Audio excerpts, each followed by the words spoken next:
Welcome to Comcast Salutes Black History Month. I am your host, Sandra Varner, and my guest is Lynette Sweet, BART Director. Welcome to the Salute. Thank you, Sandra. It's wonderful to be here. We salute you because you are an African-American role model. Can you tell us who some of your African-American role models are? I can definitely tell you who they are. I'm a BART Director, which means transportation. So I'd have to start with the woman who made it possible for people who look like me to ride in the front of the bus, Rosa Parks. I'm also a BART Director who looks at who came before me. The first BART Director of African descent was Ella Hill Hutch.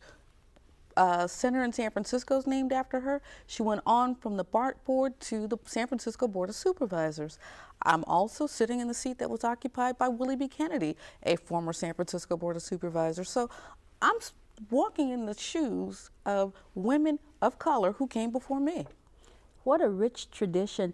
Lynette, how do you celebrate Black History Month? Actually, I don't celebrate Black History Month because I celebrate being black every day. And there is nothing about this month that tells me I just can't celebrate it any better. I mean, I'm glad that people pay attention. I'm glad that there are all these commemorations. But for me, it's an everyday occurrence. I have two nieces who are just as wild about just learning Black history as I am. So it's wonderful.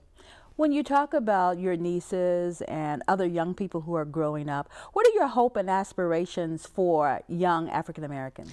That they can find some way to live that Martin Luther King dream, that they're not judged by the color of their skin, but by the content of their character. They're both very pretty, very smart, very outgoing. I want the world to see what I can see and not just the color of their skin.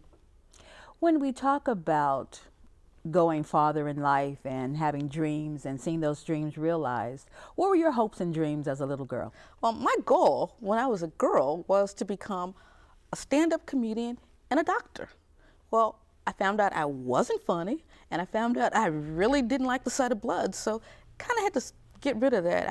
I was in banking for 20 years, went into a couple of nonprofits after that. Now I'm in politics and love it. I mean, there's no money in it, but I love it. There are things that you can really get done. African Americans do have a rich history in politics in this country. Especially now. Especially now. Can you remember what were you doing on Inauguration Day? Oh, yes. I had that day off. I didn't have the opportunity to go to D.C. with everyone else, but I had my nieces with me. We got up to celebrate everything. We watched the walk, we watched the seating, we watched the inauguration, we watched the parade, we watched everything.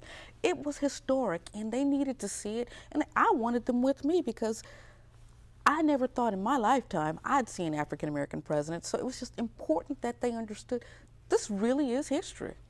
Like Barack Obama, leadership begins early in life. What advice would you give young people who think they'd like to be a leader? Do what you love to do. If you're passionate about something and you love what you're doing, do it. People will follow you. If you're not passionate and you're just doing a job, then, well, you're doing a job, but find something you're passionate about, work hard at it, and the rest will come.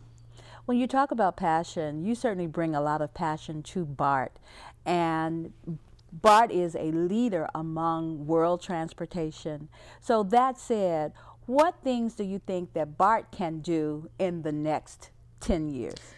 BART can do a lot. I mean, right now we have done a lot when it comes to making sure that we've updated a lot of our equipment and got more people involved, and we're also fixing our police department. But I guess when I look at what it can do for young folks, internship programs.